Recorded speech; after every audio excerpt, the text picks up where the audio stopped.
Krish, my man, how do you think I'm feeling right now? Thirsty.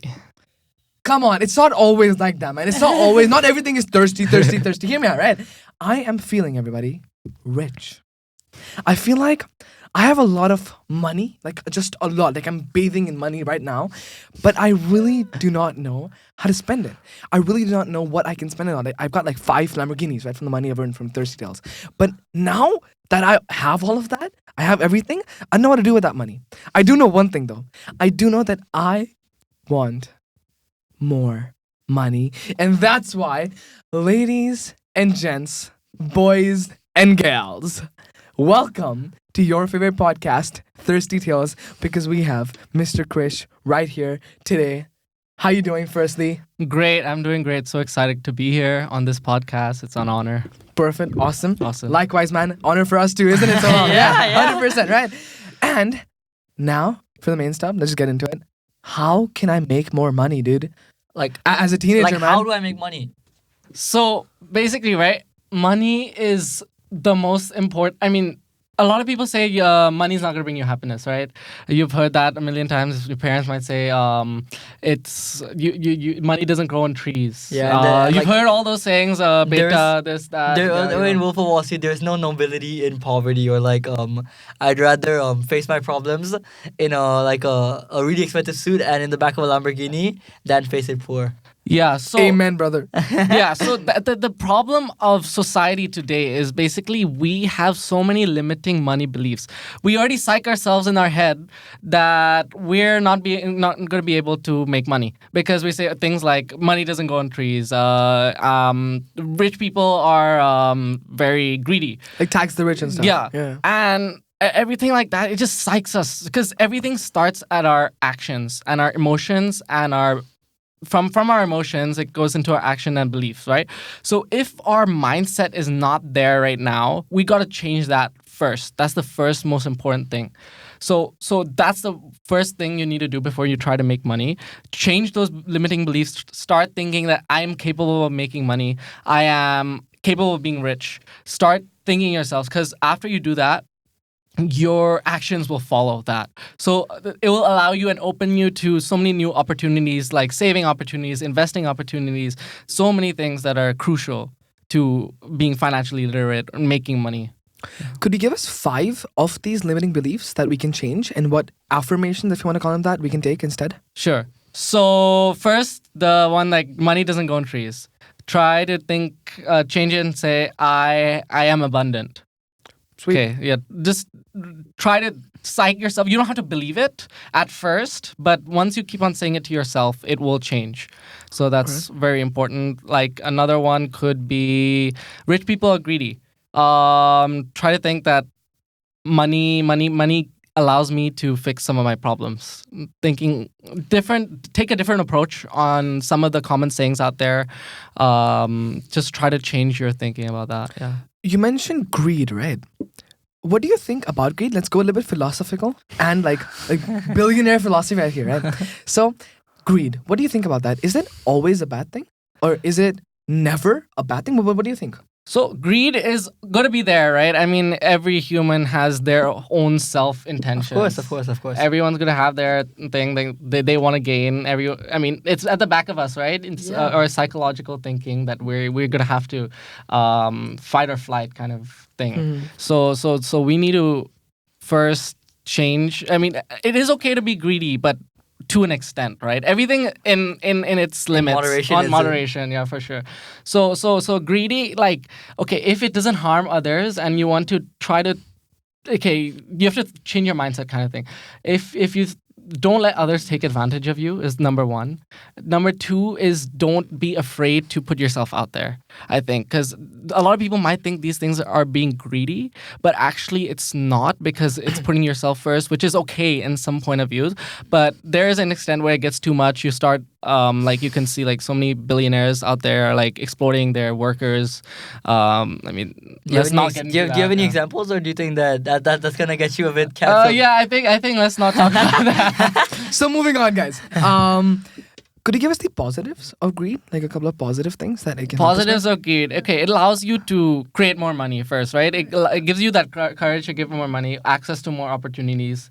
Not taking no, for example, is also a part of greed, right? Because you're putting yourself first. Because so many entrepreneurs out there will say that they've heard like no a million times. I'm not sure if you've heard Jack Ma got rejected from like so many things. For sure. Then he got in, and then he now look at where he is today. So, Alibaba. Yeah, Alibaba. So Not sponsored, by the way. We hope it is, but it's not sponsored. Let's hope we get some sponsor soon, guys. Yeah. Please. So yeah, I mean, like you gotta try. Don't take no for an answer with anything. With being an entrepreneur or in life in general, right? If you want to get somewhere, if it's not at the cost of other people, don't take no for an answer. I think that's a. I think there's a really good point that you mentioned over here, which I hadn't thought about, which was resilience in some aspects even comes due to greed. Because if you greed, you're likely to be more resilient than if you're not. And that's such a good point. Therefore, as you said, like a limited amount of greed could actually be good for you. Yeah. And again, what do you think about the relationship between self-doubt and greed? Self-doubt and greed. Okay, so I think it's all about having that resilience and courage. So if you're doubting yourself, right? All entrepreneurs, okay, like if you doubt yourself a bit too much, I mean, it is a part of human psychology, right? Because we want to keep ourselves more like safe, right? It's a human instinct. But it's also important to know that you can't get anywhere if you don't take risks. Of course. Yeah, I mean, like with anything, right? In school, Risk it for the biscuits. Yeah, I mean, for you guys to start this podcast, for me to start Super Satang, I mean, we all had to take risks, right?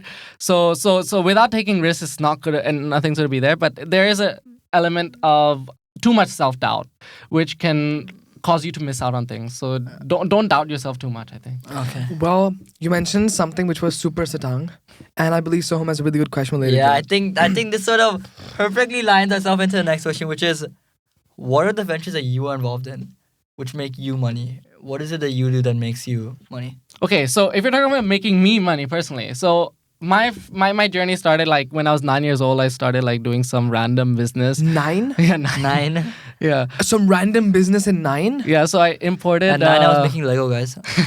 You know those hoverboards? Yeah. Remember like the right, self yeah, hoverboard? that stuff, back yeah. then they were the big deal. Yeah. So what I did, I ordered those on Alibaba, like, and I bought it for like around 9,000 baht, 10 of them. And then I brought it to Thailand. I sold them for like 16,000 baht over here, and I sold around 10 of them. And that was my first. I mean, it started with families and friends, of course, but I mean that was my first taste, right, into entrepreneurship. Whoa, dude. At 9, the only Alibaba I knew was the fairy tale, dude. Like with the thieves, Alibaba and the thieves or something. That is actually mad respect, dude. That's Thank so you, cool. thank Nice, you. man. I mean, yeah, I mean, how it started was basically I wanted to get that skateboard for myself. Oh. But my dad's like, you know what? I'll give you one free if you sell the other 10. So that's how I got my free. Great. Wow. And that really sparked my next venture, which was, I'm not sure if you guys have heard of the Krish chili oil. Was it the food guide? Food, and all? yeah. So I mean, I've done that since 2020. In the middle of COVID, I started making chili oil, and I sold it like online on Instagram and on in M Quartier. Like I would have like a stall there during the weekend markets and stuff, and I would just like, I mean that just gave me a taste, right? And then after making money over there, I started investing personally. Oh damn. Wait, just to back up a little bit, can you give us some context about how you just wanted to make chili oil? Just suddenly, Okay. like, just why? So okay. Remember during COVID times, right? I mean, I'm a real foodie. I love food. So I am starting to like this guy even more now, right? Yeah. Okay, move on. so with food, right? We would order home because we couldn't go out for restaurants, obviously. Yeah, of course. And we would order, like, I remember getting pizza and all, and be like, what the hell? This is so bland. Like, there is no flavor in this. And I would actually get pissed because the food that comes home and the food in the restaurant is very different. Right. So I was like, what is the main, flavor profile that can actually, like, elevate the taste? I was like, spice. And then I talked to my nanny, who's my co-partner, and then I was like, let's do it. Start. That's so cool. Wait, firstly, are you Indian by any chance? Because you mentioned spice, right? Yeah. So, you are? Yeah, I'm part Indian, yeah. Never would have guessed that. And you mentioned that your nanny is your your Yeah. partner in this Yeah, thing? so- That's so amazing. Go on. Yeah, so basically, she takes up care of more of the production side. I take it more of the Sweet. marketing side. which is nice. That's Okay. such, So she has that's so shares cool, in man. it, so it's good. Oh We my both God. make money. Hey, we got- Is it 50-50 where you're like, Nani, I'll give you like 20 and like, you can chill for that and I got 80 for myself? No, or is I it- mean we have 3 business partners. I mean my sisters. I just gave them Oh. like 33% just as like you know what. And then When I become big, then you guys yeah. will have some money as yeah. well. पैसा घर में जा रहा है. Yeah, so they have 33%. My nanny has 33%. I have 33. So Sweet, it's man. nice. Okay. Everyone's making money. Now, moving on, what else did you get up to? So after that, I invested in crypto. So like you know, in like 2021, crypto NFT were like the biggest thing. Yeah, it was the boom. Yeah. It's like, oh my god, everyone's talking about it. Like, what's gonna happen next? It's gonna go million, Ethereum. billion. What else did whatever. we had Ethereum. We had, what was that one? Shibu. We had Shibu. Oh, the right, Dogecoin, Dogecoin. we had Dogecoin. Shiba Inu coin, all that stuff. I was like so invested into it. I was like, I want to invest. Invested into investing. Yeah, I was. Sweet, man. Yeah. That's such a So- terrible joke. Yeah, okay. Yeah. So basically, I tried to open up a crypto account in Thailand, but then it said you can't open one under 18. Oh, So okay. what I did was like I Fake talked. ID? I wish. But what is that? What is that? So I asked my nanny, my grandma, if I could use her name and use her account to buy the crypto. And so that's how it happened. And that literally led to one thing and another. We started investing together. Even my grandma started putting money. I used my funds from the chili oil and the whatever savings I had, and then I invested in crypto. But then a year later, we fast forward, lost quite a bit of money. Yeah, I mean, I don't know why I'm laughing. yeah. So I mean, it went up a lot. Yeah, What- because stocks is. I mean, we want to get Krish back for another week. So I think maybe next week we might get Krish back on the show to talk a bit more about stocks. So we'll dive about that. But yeah, what I try to say, stocks is so volatile. Yeah. So it's like one day it's booming, one day it's going down. There's no way to tell. So and even when it's falling, like with not stocks. I mean, sorry, with crypto, it's so volatile. Like you look at stocks, there's so many ways to tell. But with crypto, one day it's up, one day it's down, and one day you're crying, one day you're Yeah. dancing. It's Yeah. like life, guys. Okay, moving on. So I was up quite a bit, like 40, 50, 60%, whatever. And that's when my greed kicked in. I was like, what if it goes to 100? What if it goes to 120% up? So I did not sell at that point, and that taught me a lesson, right? And I take that money that I lost as a learning lesson, because if I would only make money, right, I would have overconfidence and say, okay, I'm gonna make money in every investment I do. So I'm thankful kind of that I lost money. Yeah. So it taught me quite a bit. I mean, I still have that crypto today. I don't know how much it's worth. I don't want to check as well. but it led to so many other discoveries into other investments that are out there, not only crypto. And it also led to the start of Super Satang. So, Okay, yeah. continue. Okay, Talk one about thing though over here, you mentioned that your grandma helped you set up Super Satang and helped you in your cryptocurrency endeavors. Is that right? Not in Super Satang, but help me open account for Open an crypto. account for that Yeah. and for the chili oil thing also, right?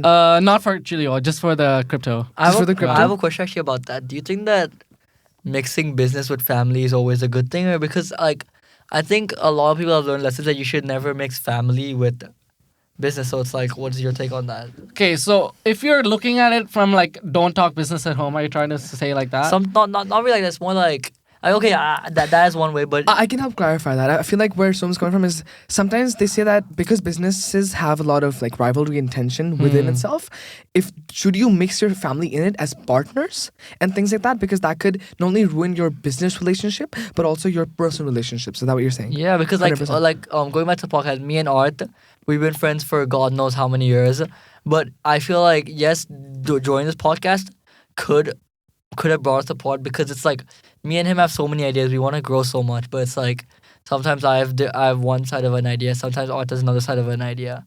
So that's kind of like what we're trying to get to. Or like the politics kind of thing. Like, Yeah. Okay. Yeah. I mean, that's gonna be there, right? But I mean, I didn't try to mix like family and business. What I was just trying to do is use my grandma's name as it. That's the only way I could okay. invest. Yeah. Basically. I know, but then that's awesome, Yeah. man. I really think we should get your grandma once on the podcast also. Yeah. Man. Seems like a really cool Nani lady. on the show. Sure. Right, man. Okay, fine. So, Super Satang. Let's get into the nitty gritty of Yes. that stuff, man. The fabled Super Satang. What is that Okay, all so about? Super Satang, right? After I lost money in crypto, I looked at other investment. I was like, okay, what is actually missing out there is the education before we start investing, or like even looking at so many problems in society today just because people are financially illiterate, and they don't know how to invest, don't know how to save, don't know how to spend properly, and because it's not taught in school, right? Like, how are we gonna learn it otherwise? 100%. So Yeah. that's why I started Super Satang. I mean, that was like 2 years ago. I started around 2 years ago, and it's basically teaching the youth about financial literacy. So we started in BPS. Now we're in like a few other international schools, and we're trying to go more online so that we Sweet. can have like a bigger like reach and audience, so that we're not only limited to Thailand. So we just are starting to create our online course and maybe hopefully a website and app very soon.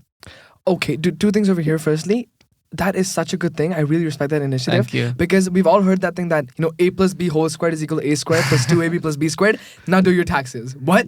Like, that does not, it really doesn't work like that. That's one. Good job. Thank you so much for doing that for all of you. us. And now, secondly, man, when you say we, what exactly do you mean? Like, what's the team behind it? Okay, like the members what we do on a weekly basis is we have like sessions about different topics. Like tomorrow I'm doing a session about mutual funds. Oh, sweet, And, okay. Yeah, so we do that in school, and we have over a few schools, we have like over 100 members as like Wow. participating, like Over watching. 100, man. That Dude, Yeah. that's good. Okay, fine. Yeah. Wow, man. I was taking it lightly, man. This is a big deal, dude. This is a big deal. It's a big okay, guy. okay. So we have around, but the management team is around 15, 20 people who like board members, and I wouldn't have been here without them. Sweet. I mean, they've helped me with like from online Instagram content creation to helping me plan lessons to talking about what the website's going to look up. It's like so many things and how we can future-proof ourselves so that we can have a bigger impact. Board members, big guy now. So is it an actual business? Like, have you set it up as a And business, is it like a sole Is it a proprietorship or something? non-profit or is it what is it? It's a non-profit, so Oh, sweet, we don't aim to make money from this. I mean, it's more of like a service kind of thing. I mean, that makes sense because you're Yeah. teaching how to make money. So then, Yeah, I mean, otherwise it would be very controversial if we're paying it, like we're getting paid to teach people, and it just like loses the whole point of it. for sure, man, 100%, yeah. Basically, right now we're teenagers, right? And Yeah. of course, we're in school. We're bound by a lot of limits. Like you mentioned, your limit of not being able to open up an account because Yeah. you're under 18 right now and things like that, right? Yeah. So despite all of this, how can we go into sort of just beginning our journey of making money? What can we do right now? Yeah, like Okay. actual things that we Yeah. can do. So the first thing is basically whatever you can do right now. What is your hobby? What is your passion? Find that and try to monetize it. That's Sweet, probably okay. the easiest way. I mean, I've seen so many like I don't know if you've seen like people starting their own like bakeries, like kids doing Right, that, right, yeah. and they're actually making quite a bit of money.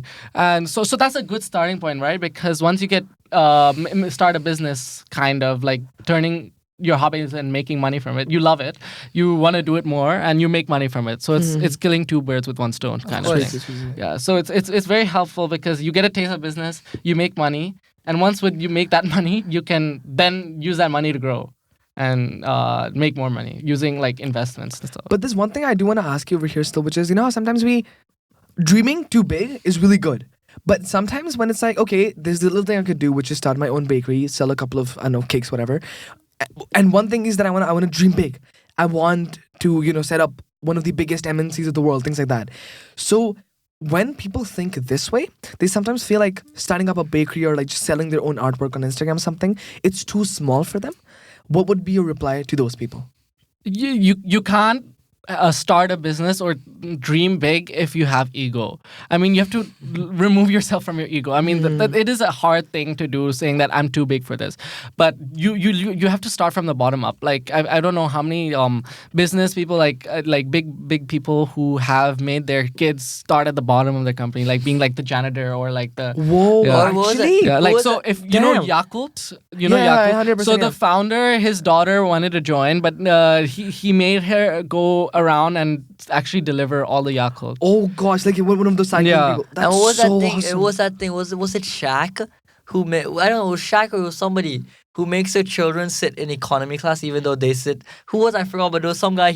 I forgot who he was. Maybe it was Tom Brady. But it was like he makes his children sit in economy, but while him and his wife sit in first class. And children are like, why? You have so much money. He's like, I have so much money. You don't have so much money. Yeah. So yeah, I mean that plays a part of it because if you get too used to luxury at a young age, I mean that is kind of problematic. Born with a 'cause- silver spoon. Yeah, because I mean you need to. I mean, a lot of us probably in the community have that privilege, but we need to kind of like make our own identity. I kind of say like don't like remove yourself from your ego and try to make your own identity, build yourself up so you can make a name for yourself. I think that's the main approach. Right. No, that's really lovely. And I think the big people have seen that. That's why they do that, because there's a thing that's been going on which says tough times create strong people. I think we said this a lot of times. Create easy people, and that's just how I mean, it is true. It's very true. Yeah, I follow that saying. Okay, So. now let's sort of get into challenges. What challenges did you sort of face as an entrepreneur while making money?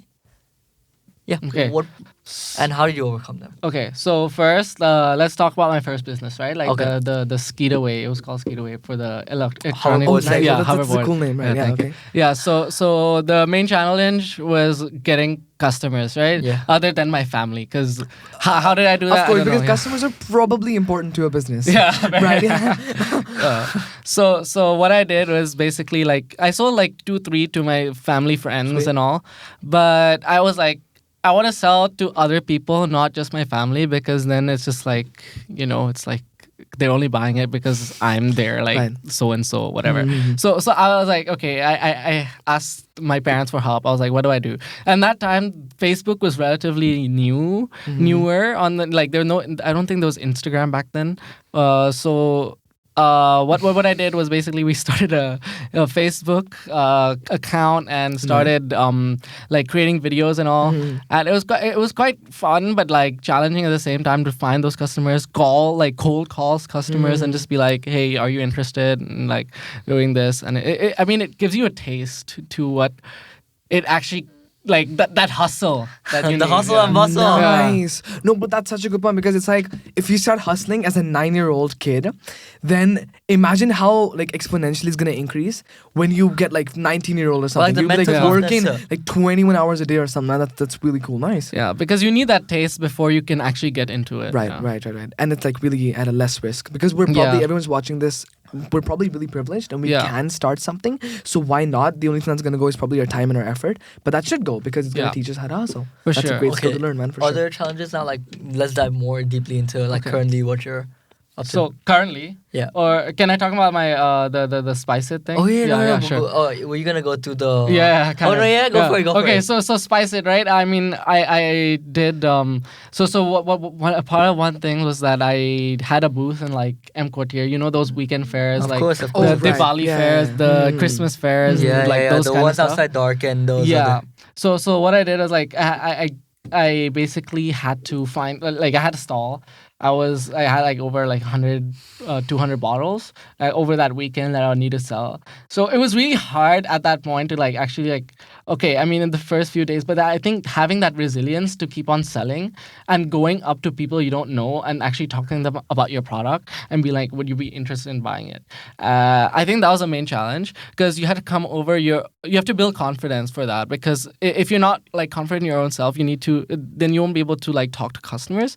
And I think that's one main like challenge I had to overcome was like being able to talk to customers, being comfortable and talking with other people outside my comfort zone. So I had to do that. I mean, like I had to talk, sometimes even get outright rejection from people being like, I don't like it, I don't want it. Some people saying that like it's too spicy for I mean it's your own Of course. brand. Yeah, you kind of feel bad, right? I mean, when Right, some right. people say bad about it. So yeah, I mean that was like kind of like a small challenge, but another challenge, like I mentioned before, was the crypto thing. So, I mean, that was unfortunate. A bit of Yeah. rough. So, yeah, but everything I believe has its merit. Of right? course, Yeah. like in the end of the day, yes, you made your crypto. Yes, you didn't work. But it's like if I don't fail, I'll always think what could have been. yeah, If I fail, then it's more like, okay, I messed up, but I learned and I move on. No, 100%. Actually, Jeff Bezos says something that's indispensably amazing about this. He says, when I was about to start Amazon Prime Video, all of these things, and I was facing some difficulty in the decision making of it, what I thought was, if I was an 80-year-old man and I was sitting like on a bench in a park somewhere really sad and lonely, would I regret not taking this risk? Would I regret not taking this decision? And if the answer of that was a yes, he would do that instantly. No questions asked. Yeah, I mean that's a cool approach to have because you gotta take those risks. And what's so important now is that like we're young, right? I mean, if we lose our money on like some business or we lose what we've invested, at least we have something to fall back on, right? Yeah, we have our education. Like right. No, 100%. And technically, it's not our money. In your case, it's different, but like in most cases, not gonna be our money, our parents' money. So then, and it's not like we dropped out of school. Yeah, we're not those. I mean, I commend and I love people who do it, but right now we have our education, and so we still have our backup and where we're gonna sort of flow into. I actually have a really good take on this, Krish. I wanna ask you if you would agree with me. I'm saying, if you guys wanna drop out of college, only drop out if it's Harvard or not. So, I mean, if you look at all the college dropouts, right?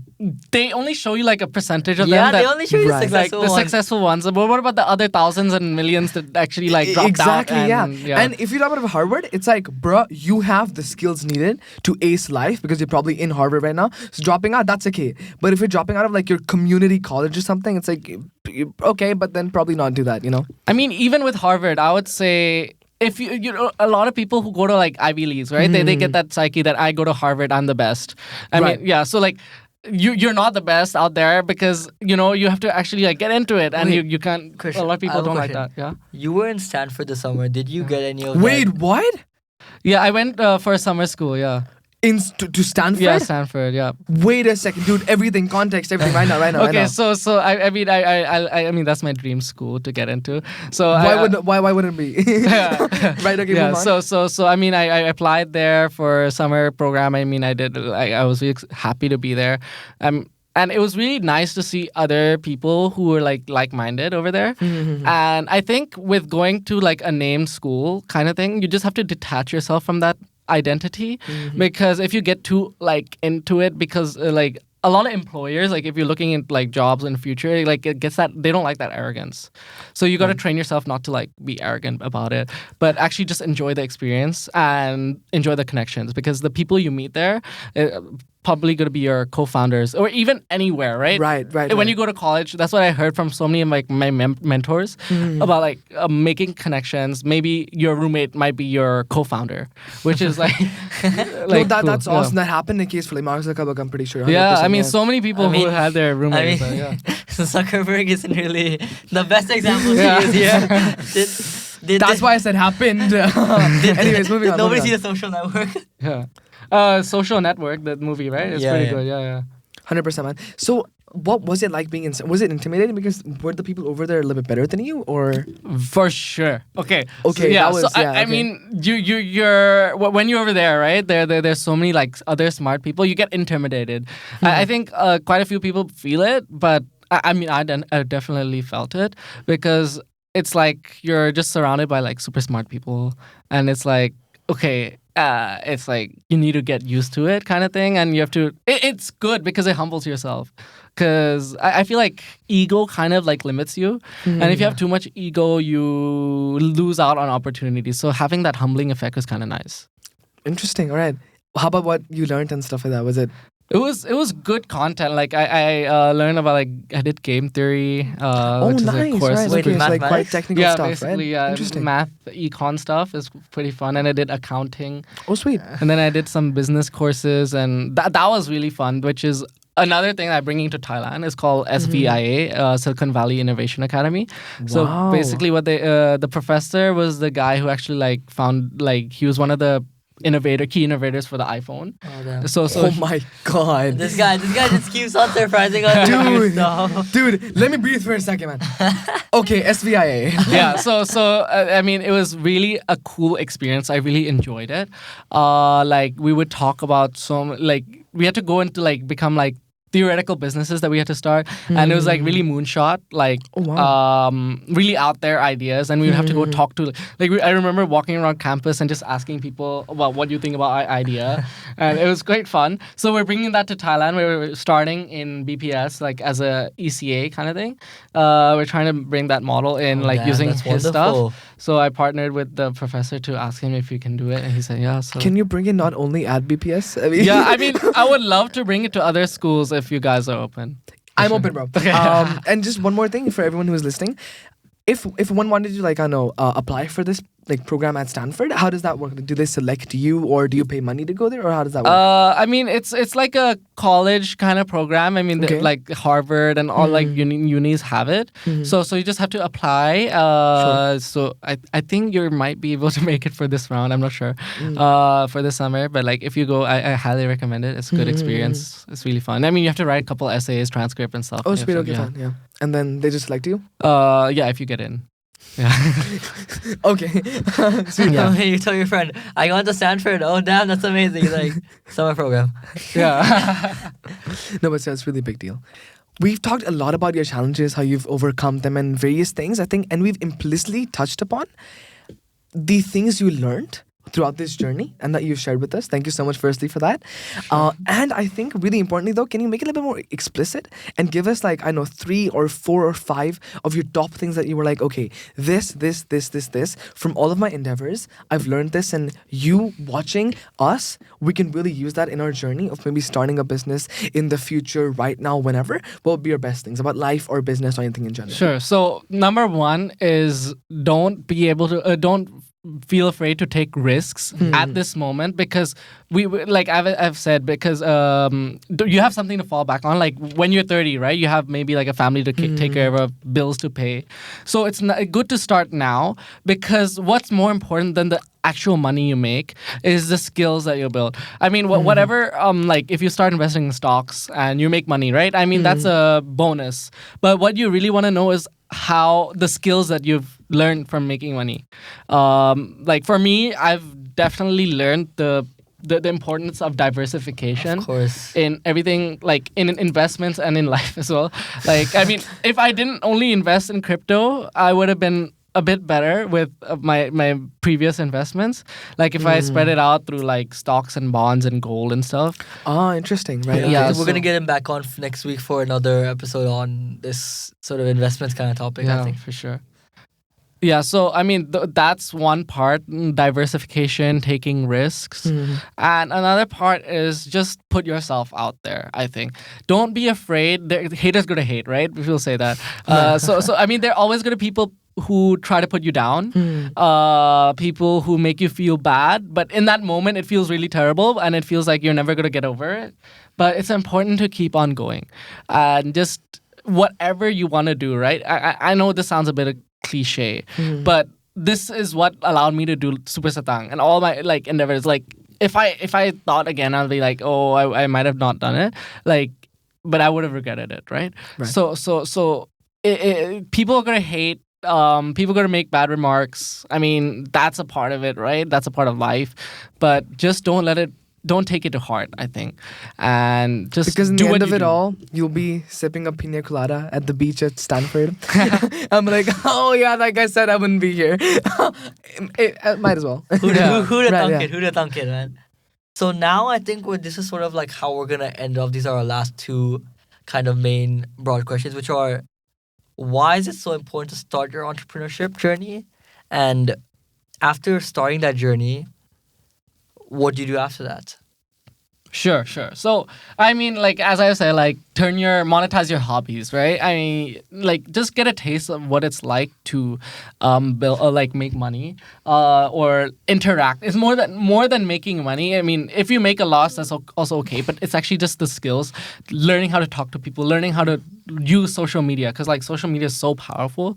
Right. Using Instagram, using TikTok to create videos, to promote your whatever you're doing, your bakery, your new account on like Twitch or something, if you're a Twitch streamer or something. Yeah. So just use you learning how to use these tools are really good. And I have to say, like, with the rise of AI, right? I mean, that's kind of freaky with For all the sure. stuff that we've seen so Chat far. GPT? Yeah, Of of course, man. Yeah, I'm not using that, 100%, of man. course. It's Yeah. scary. And but as like entrepreneurs and business people, we kind of need to use the tools that we have to make quick decisions And like keep and on kind of keep on doing- growing. yeah. Right. Because if we what I see schools doing is that they're shying away from it. But when reality, AI is gonna be really powerful in society, and those who know how to use it now Will be successful. will be successful. So I think it's important to explore AI for now because it's such an important tool. Like keeping up with like what's going on in the news is very cool. Like whether it's AI, whether it's whatever, it's good to keep up because you'll get a taste of what's going to happen in the future. You mentioned quick decisions. Could you go a little bit into that? Like, do you have a mental model or something that you use to make decisions, or how do you go about making decisions? Like a pros and cons list, or like whatever. Okay, so in anything, right? It's good to make quick decisions, and I would say if you go through that whole process of pros and cons, right, it takes a long time. For sure. It's kind of mentally consuming. Yeah. So I mean, if it's like if you don't see any bad repercussions of it, take it, and if you've made the wrong decision, at least you learned something. But it's quick. You're not losing time. Okay. Time is okay. very valuable. I mean, like, everyone says that, but, like, it is very Time valuable. is money and money is time. By the way, going back to the AI part, to any of Krish's teachers, Krish is not using ChatGPT. He's not endorsing to use ChatGPT. And Yeah, for sure. Mr. Kumar, I'm not using ChatGPT. Okay. I have no idea what you're talking about. What is ChatGPT? Okay, fine, guys. Yeah. Alright, let's get back into it. So, so why it's important to start it early, right? It's because the skills that we talk about, like making quick decisions, we covered that. But another part of it is really knowing how to interact with society. Because what happens is that, I mean, you guys probably did IGCSE, right? Yeah. Yeah, IB, but okay. Okay, yeah, I mean before, like, and IB now. Yeah, I mean MYPers. yeah. So if you've done like business, like you know how they have IGCSE business or IB business, Yeah. Sure. it doesn't really give you that feel of what it's like for a business. Like you learn what is the definition of price, what is the definition of Dude, this what you and said that. is absolutely amazing. You know why? There's one subtle thing that I just want to mention here real quick, which is you have to write like 2 or 3 pages to get the 10 marks or whatever marks Yeah. it is. In real life, it's like explain to me in 4 seconds or I'm out of here. Yeah, for So it's sure. like almost the opposite approach to it sometimes, you know? Yeah. So it's really important to do that, like to know that it's not only about the content, because the skills that you actually get from learning and running a business is so different to what they teach you in the classroom, and they can't. I mean, I understand they can't really like bring that to the classroom without you actually starting a business. So that's why like it's important to start a business if you want to get into, or like if you're aspiring entrepreneur, start now so you can learn about it. And another thing I wanted to talk about, as we're talking about like the entrepreneur journey, right? So I recently started this new thing called Mentorbind by Super Satang, which is basically like a kind of like interview podcast with like business leaders in Thailand. So if you want to get guidance, we talk a lot about this, like how do I start a business? How do I know which idea is good? How can I implement that into society, and how I can make it successful? We talk about that, so I urge you to check that out. 100%. sure. Man, Yeah. it sounds... I don't know why does it sound similar to what we're doing, you know? Business leaders, a podcast. It feels similar. Right, moving on. Yeah, so I mean, all that things of like using your entrepreneurial job now and utilizing the time you have now is so important, because in the future you won't have that time. You're gonna go to college. You're gonna go to like start a job. So like it's just nice to start now. Okay. Yeah. Awesome. I think this kind of leads us. I know we're talking about startings, but I think right now I'm gonna do the ending. And so I just like to say, Krish, thank you so much for your time. Thank you so much for giving us your kind of knowledge that you've imparted onto us.